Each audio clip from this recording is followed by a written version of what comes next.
नमस्कार, एक बार फिर से आप सभी का स्वागत है DS4 न्यूज़ में। लोकसभा चुनाव से पहले गहमा गहमी देखने को मिल रही है। एक तरफ अखिलेश यादव पे जब से CBI की नोटिस आई है तब से राजनीति गलियारों में जो है एक अलग सी हलचल देखने को मिल रही है कि क्या जिस बात की कवायतें लगाई जा रही थी कि चुनाव से पहले यानी लोकसभा चुनाव से पहले कोई बड़ा नेता भी जो है जेल जा सकता है। सबसे पहला सवाल तो ये है, अखिलेश यादव की खबरें चल रही हैं चुनाव से पहले और आप तो अखिलेश यादव से डायरेक्ट मिलकर के आए हैं, क्या चल रहा है? कोई हताशा है क्या?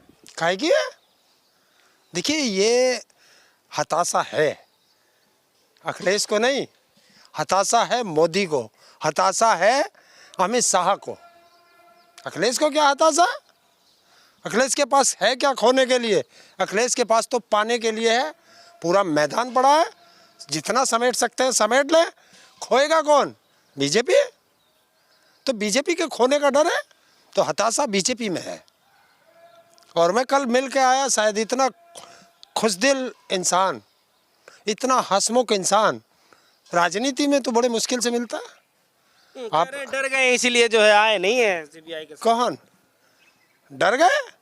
डर सरकार रही है कि जिस दिन से उसने कहा है कि 80 हराओ और यूपी जिताओ, उस दिन से आप देख रहे हो, जैसे ही एक रैली करते हैं CBI का नोटिस आ जाता है।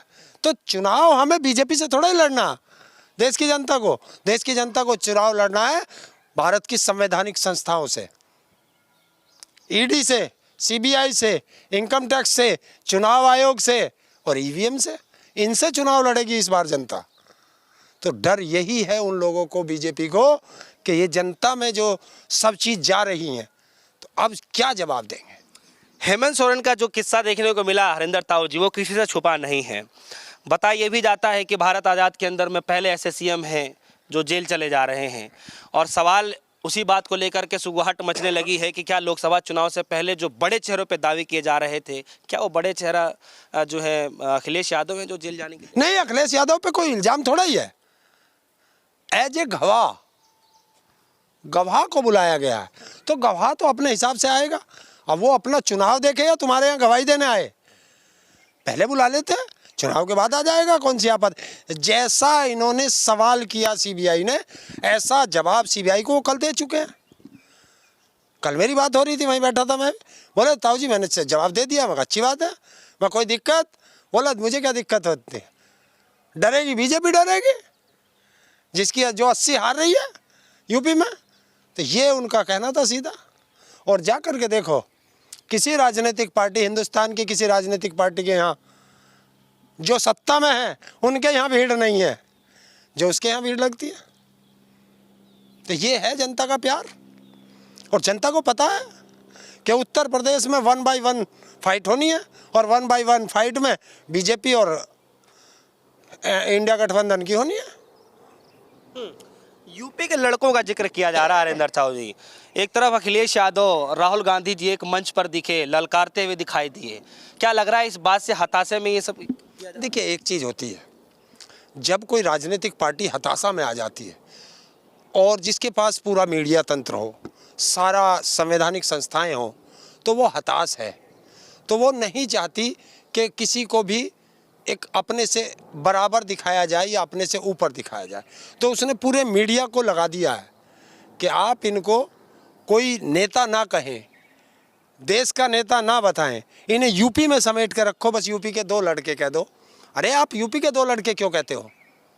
तो फिर अगर इन्हें यूपी के 2 लड़के कहते हो तो नरेंद्र मोदी और अमित शाह को भी कह दो गुजरात के 2 बूढ़े हैं, कह सकते हो। फिर उन्हें उनका नाम क्यों लेते हो? उन्हें 2 बूढ़े कहो कि गुजरात के 2 बूढ़े यूपी में आ गए हैं। तो जब 2 बूढ़े आए हैं तो 2 लड़के तो भारी पड़ेंगे बुढ़ों पे, और दोनों बुढ़ों को खदेड़ देंगे। कहो अब जवाब दे देना, जो जवाब दे दे। राजनीति में एक्सपीरियंस बहुत है ना बीजेपी के पास ताऊ जी, आप समझ नहीं रहे हैं। कहाँ का एक्सपीरियंस है? कितना एक्सपीरियंस है? कितना एक्सपीरियंस है राजनीति का? पूरा एक्सपीरियंस ही एक्सपीरियंस है तमाम चीज़ों। हाँ बिल्कुल एक्सपीरियंस है कि विधायक तोड़ लो, विधायक खरीद लो, नहीं तो CBI का नोटिस भेज दो, इनकम टैक्स का नोटिस भेज दो, ना टूटे तो जेल भेज दो, और अगर नहीं हो तो खरीद लो। कितने खोखों में बिकेगा वो खोखे? अभी यूपी के राज्यसभा का चुनाव हुआ, पूरे गलियारों में चर्चा है, विश्वसनीय सूत्रों से खबर है कि 5 खोखे 2.5 करोड़ का फ्लैट और वोट ओके, ये चल रहा था। 5 करोड़ में बिके हैं, 2.5 करोड़ का फ्लैट आया है एक विधायक के खाते में, उसमें बिके हैं ये जमीर बेच के आए हैं। और ये बीजेपी है, विधायक तो खरीद सकती है, क्या वोटर खरीद लेगी? वो वोटर इन विधायकों को घुसने नहीं देंगे क्षेत्र में, क्योंकि वोटर ने बीजेपी के खिलाफ वोट दिया था। और तुम जनता का वोट लेकर के बीजेपी की गोद में जाकर बैठ जाए तो ये जनता जवाब मांगेगी। अखिलेश यादव का जो मामला है हरिंदर ताऊ जी, आप तो खैर मिलकर के आ रहे हैं, काफ़ी पुराना बताया जाता है, और लोकसभा का चुनाव अब देखिए लिस्ट भी जारी होने वाली है, अब क्यों याद आ रहे हैं अखिलेश यादव? बस देखिए, सवाल भी आपका आ गया, जवाब भी आपका आ गया, जनता ने देख लिया। जब आप जैसे पत्रकार को पता चल गया कि पुराने मामले चुनाव के दौरान उठाए जा रहे हैं, तो यही तो चुनाव की हताशा है। और क्या है? ये है चुनाव का डर, इसलिए उठाए जा रहे हैं। और वो उसने और अखिलेश जी ने और उनके पिताजी ने, नेताजी ने, मुलायम सिंह जी ने तो खूब सीबीआई के वो देखे हैं। वो क्या डरते हैं? आपने देखा तेजस्वी यादव को कह दिया मैं दफ्तर मेरे घर में खोल लो, सीबीआई ईडी, ये होता है, डरते नहीं हैं। क्या करोगे तुम? ज़्यादा से ज़्यादा झूठा इल्ज़ाम लगा के जेल भेज दोगे, साल 6 महीने बाद बाहर आ जाएंगे, जनता को क्या जवाब दोगे? अगर अखिलेश यादव मान के चलिए कि जेल ही चले जाते नहीं जा सकते, हैं, नहीं जा सकते, अगर चल ही गए नहीं तो जा सकते, कैसे भेज दोगे? गवाह को जेल भेजोगे, मुलजिम को सिर पर बैठाओगे? ये भी तो जनता पूछेगी, न्यायपालिका नहीं है, वो जवाब नहीं मांगेगी कि गवाह जेल जा रहा है। गवाह के तौर पे ही तो नोटिस आया है। तो अच्छा ताऊ जी, देखिए इस समय जो है हम जैसे जिक्र कर रहे हैं भारत जोड़ो यात्रा के दौरान राहुल गांधी जी का चेहरा, यूपी के अंदर अखिलेश यादव जी का चेहरा, बिहार के अंदर में तेजस्वी यादव का चेहरा, दिल्ली के अंदर में केजरीवाल जी का चेहरा।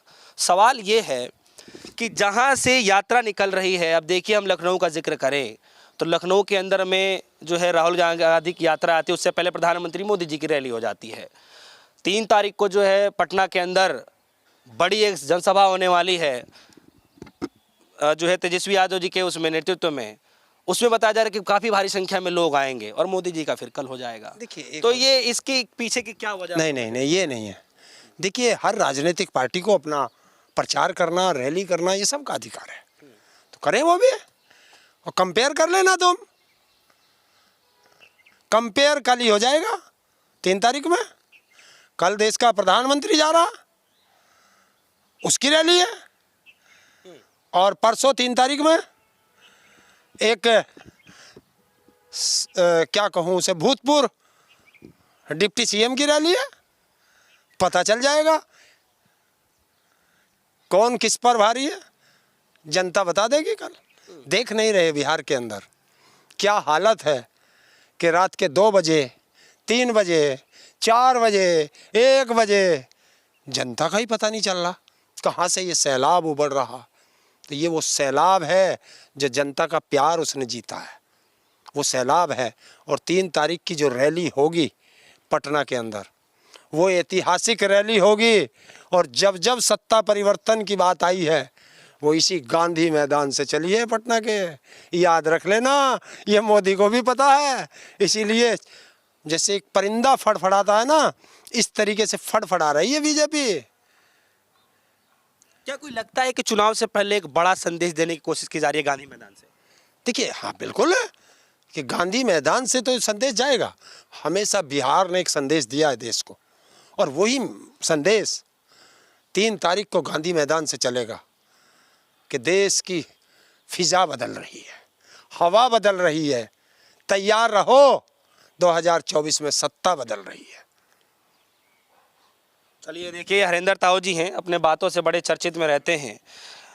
ताऊ जी, मेरा सवाल ये है कि जो है, चलिए ये सब तो ठीक है, सब कुछ दिख रहा है, अभी हमने देखा कि जो तोड़ मरोड़ की जो राजनीति चल रही है, क्रॉस वोटिंग की जो राजनीति चल रही है, हिमाचल प्रदेश में बड़ा सीरियस मैटर हो गया ताऊ जी। और इतना सीरियस मैटर हो गया कि सरकार गिरते गिरते बस बची गई है। ऐसा क्या रहा हिमाचल प्रदेश में ये बाजी उल्टी पड़ गई? देखिए, डर लगता है। चाणक्य है वहाँ, असली चाणक्य हिमाचल पहुँच गया था, उसने बचा दी, बाजी पलट दी। तो इसे कहते हैं चाणक्य। और बीजेपी के पास चाणक्य नहीं है। तुम अमित शाह को चाणक्य कहते हो, वो चाणक्य नहीं है, वो जुगाड़ू। वो तो जुगाड़ करता है, तेरे तोड़ लिए, मेरे तोड़ लिए, ले भैया जुगाड़ कर दिया। और वहाँ जाती हुई सरकार को बचाना, इसे कहते हैं चाणक्य। जिस तरीके से कर्नाटक में सरकार बनाई किसने? डीके शिव कुमार ने। 4-5 महीने में ऐसा जाल बुना चाणक्य ने, डीके शिव कुमार ने, कि वहाँ भी सत्ता ले ली। तो ये है चाणक्य का कमाल। इसे कहते हैं चाणक्य। जुगाड़ू नहीं है, चाणक्य है। एक सवाल और हरिंदर ताऊ जी, सवाल ये है कि देखिए जब लोकसभा का चुनाव हो और बात यूपी की हो तो आप समझिए कि सब कुछ साफ होता दिखाई देता है। और यूपी की जब बात हो तो दो अपने आप में ब्रांड एम्बेसडर, प्रधानमंत्री मोदी जी बनारस से, और जो है सोचिए ये कि उत्तर प्रदेश में योगी आदित्यनाथ का एक अपना फेस वैल्यू है, एक अपना वोट बैंक है, और राम मंदिर का मुद्दा अलग से। आप ये समझिए कि क्या इन तमाम मुद्दों के बावजूद भी आपको लगता है कि अखिलेश यादव की वो जो फॉर्मूला चला रहे हैं पीडीए करके, और राहुल गांधी जी अपनी जो है सभाओं में लगातार जिक्र करते रहे हैं जातिगत जनगणना को लेकर के, क्या ये सब चीज़ें जो है भारी पड़ पाएगी? क्यों नहीं पड़ेंगे? देखिए, अगर आप चर्चित चेहरा हैं तो वो आप हैं। जनता को क्या फ़ायदा उसका? आपकी फेस वैल्यू है, वो आपके लिए है। जनता को क्या मिलेगा? आपकी फेस वैल्यू से रोजगार मिलेगा, आपकी फेस वैल्यू से किसान को एमएसपी मिलेगी, आपकी फेस वैल्यू से महिलाओं को सम्मान मिलेगा, आपकी फेस वैल्यू से महंगाई कम होगी, आपकी फेस वैल्यू से काला धन वापस आएगा। आपकी फेस वैल्यू का करना क्या? चाटना है उसे रख के, या फ्रेम में जड़ना है? उससे सब चीज़ दूर हो जाएगी। महंगाई, बेरोजगारी, शिक्षा, स्वास्थ्य, किसानों के मुद्दे, महिलाओं के मुद्दे, बेरोजगारी के मुद्दे, और युवाओं के रोजगार के मुद्दे, पेंशन का, ओल्ड पेंशन का मुद्दा, ये क्या कम हो सकते हैं फेस वैल्यू से? फेस वैल्यू से कुछ नहीं होता। अच्छा, राम मंदिर रहा, धर्म के काम है, सबके होते हैं। मंदिर से किसका वो हो रहा है? अरे द्वारिका में देखा नहीं मोदी जी का भी? क्या देखा? पानी के अंदर देखा ही नहीं। क्या देखा? उससे क्या हुआ? देश का पैसा बर्बाद हुआ ना। उससे क्या हुआ? क्या मिला देश को? कितने करोड़ रुपए का वो इवेंट था, क्या बता सकते हैं आप? आपने वो नहीं देखा था? ये उज्जैन में, उज्जैन कॉरिडोर देखा था? कैसे उसमें कितना भ्रष्टाचार हुआ कि वहाँ मूर्तियाँ भी गिर गई। खोखली मूर्तियाँ लगा रहे हो, जनता को धोखा दे रहे हो। तुम जनता को धोखा नहीं दे रहे, तुम तो भगवान को धोखा दे रहे हो। तुमने देखा कहीं राम की तस्वीर अकेले आती है? रामचंद्र जी के साथ सीता जी आती हैं, लक्ष्मण जी आते हैं, चरणों में हनुमान जी होते हैं। तो मैं कह दूंगा, मैं कहता हूँ, सच हमेशा कड़वा होता है। लक्ष्मण जी, सीता जी और हनुमान जी भटक रहे हैं, बुलेट ट्रेन ढूंढ रहे हैं कि वो बुलेट ट्रेन मिल जाए ताकि हम उसमें बैठकर अयोध्या आ जाएं, क्योंकि मोदी जी तो ला नहीं पाए। तो वो बुलेट ट्रेन का ढूंढ रहे हैं देश में कि कहाँ बुलेट ट्रेन है, ताकि हम भी बैठ के अयोध्या चले जाएं, अपने बड़े भाई के पास, अपने पति के पास, या अपने आराध्य राम के पास। तो वो ढूंढ रहे हैं। ये है इन लोगों का काम। चलिए, आखिरी सवाल हरिंदर ताऊ जी, आखिरी सवाल मेरा ये है कि इंडिया गठबंधन की बातचीत की जाती है, और देखिए जब बात इंडिया गठबंधन की हो तो सवाल ऐसे में दो बड़े चेहरे अखिलेश यादव और राहुल गांधी जी का जिक्र किया जा रहा है। देखिए इस वक्त भले ही एक साथ हैं, सीट शेयरिंग की भले ही बातचीत हो गई हो, लेकिन क्या लगता है कि एक तरफ अखिलेश यादव लगातार जो है लिस्ट पे लिस्ट जारी किए जा रहे हैं, और इधर कांग्रेस पार्टी जो है दो बड़ी सीटें जो अहम सीटें माने जाती है, अमेठी और रायबरेली, अभी तक उस पर ही क्लियर नहीं हो पा रहा। तो लगता है कि लंबा गठबंधन चल पाएगा या कुछ? देखा, आ गए ना, वहीं ला रहे हैं मुझे, बीजेपी की पिच पे ला रहे हो आप। यूपी में इंडिया गठबंधन ने कितनी सीटें फाइनल कर दी?